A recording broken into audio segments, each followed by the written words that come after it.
30 तारखेला सांगणार, पण खूप महत्वाचे खुलासे मी त्या पत्रकार परिषदेत करणार आहे। मी समाजालाही आव्हान करतो की आता जागा व्हायची वेळ आली। बरं झालं त्या छगन भुजबळांनी त्याच्या तोंडाने सांगितलं की मी मराठ्याचं वाटोळं करायला लागलोय म्हणून कोर्टाचं, म्हणजे मराठा आजपासून पुन्हा तुमच्या मीडियाच्या माध्यमातून जागा होईल की आपलं हक्काचं, आमच्या हक्काचं आरक्षण आहे ओबीसीतलं कुणबीचं, ते आमच्या हक्काचं असून सुद्धा ह्यो अतिक्रमण करायला, दाब दडप करायला लागलाय, दबाव आणायला लागलाय, फडणवीसची साथ घेतोय की काय हे थोड्या दिवसात लक्षात येईल।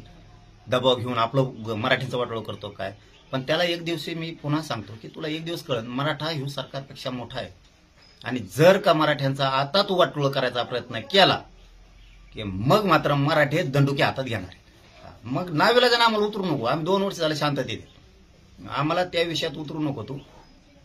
त्यामुळे मी प्रेस 30 तारखेला एप्रिलला घेणार आहे। मी परवाच सांगितलेलं आहे की मी 30 तारखेला पत्रकार परिषद घेऊन सगळ्या विषयात समाजाशी माध्यमाच्या माध्यमातून, न्यूज चॅनलच्या माध्यमातून माहिती देणार आहे आणि बरेचसे विषय त्याच्यात सांगणार आहे। कारण 30 तारखेला सरकारचे 3 महिने पूर्ण होते 30 तारखेला, कारण त्यांनी 3 महिन्याचा वेळ मागितला। त्यांनी 8 मागण्यापैकी त्यांनी 4 मागण्या तात्काळ करू म्हणले होते आणि राहिलेल्या 4 मागण्या 3 महिन्यात पूर्ण करू म्हणले होते। आता 30 जानेवारीला त्यांनी ते उपोषण सोडलं होतं, देवेंद्र फडणवीस यांच्या माध्यमातून त्यांचा प्रतिनिधी येऊन त्यांनी ते उपोषण सोडलं होतं। त्या 4 मागण्या तात्काळ आणि नंतरच्या 4 साठी 3 महिने, म्हणजे ते तात्काळ राहिले आणि आता ही वरच्याला सुद्धा 3 महिने पूर्ण झाले, कारण त्याच्यात गॅजेटियर लागू करू म्हणलेले आहेत, सगळ्या केसेस वापस घेऊ, सगळ्या सोयऱ्याच्या अंमलबजावणीचा सगळा विषय त्याच्यात घेतलेला आहे। फक्त मराठ्यांनाच आव्हान आहे माझं, तुम्ही एकजूट राहा। त्यातले भुजबळासारखे किती येऊ द्या, असले किती गाडवे बांधतो आपण, काय टेन्शन घेऊ नका तुम्ही, फक्त आपण एकजूट पाहिजे, नसता लेकरा बाळाचं वाटोळं होईल मराठ्यांना। 30 तारखेला मी हे सगळं सविस्तर मराठा समाजासमोर मांडणार आहे आणि पुढची मी काय दिशा आहे ती जाहीर करणार आहे। फक्त मराठ्यांना हात जोडून आव्हान, असल्या वळवळ करणाऱ्या अवलादी जर बंद पाडायच्या असल्या आपल्याला एकजूट राहावं लागणार आहे। नसता तुमच्या डोळ्यात देखता तुमच्या लेकराचं वाटोळं करायला हे शत्रू टपलेले छगन भुजबळासारखे, यांना वळवळ करून द्यायची नाही। जागे राहा, आजपासूनच जागे राहा। दादा, छगन भुजबळ यांनी शिंदे समितीबाबत एक वक्तव्य केलेलं आहे। ते असे म्हणाले की शिंदे समितीने 58 लाख नोंदी तपासल्या नसून फक्त 58 नोंदी तपासल्या, याबाबत आपली प्रतिक्रिया?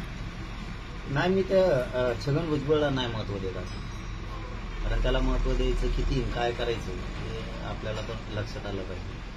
आता तो कामातून गेलेला माणूस आहे सध्या, म्हणजे तो असं ना एखादं पिसळ्याला कुत्र असतं ना तसं झालेलं आहे। त्याला काही सुचत नाही काय बोलावं, आपण काय करतो, आपण किती मोठे मंत्री होतो, एका पक्षाचे किती ज्येष्ठ आपण नेते, आपलं वय किती आहे, आपण एखाद्या गरीब जातीविषयी मराठ्यांच्या किती हक्कसानं वागतो, किती सूड भावनेनं वागतो, याचं अक्कल त्याच्याकडे नाही आहे। त्याच्यामुळे त्याला महत्त्व देणं आम्ही कमी करून टाकला।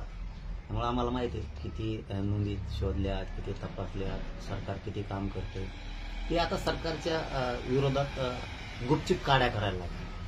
त्यामुळे अशाला महत्त्व द्यायचं नाही, सरकारने त्याला ओळखून घेतलं आता ही गुपचिप काड्या करायला लागल्या। आता त्याला असं राज्य शांत राहिले जमत नाही, त्याला राज्य उचकून देणं, जाती जाती तेल निर्माण करणं, द्वेष पसरवणं जातं, हे त्याचा उद्देश आहे। सरकारनं ओळखलं आणि मराठ्याने पहिलाच ओळखलेला, त्यामुळे त्याला नाही महत्त्व देत नाही।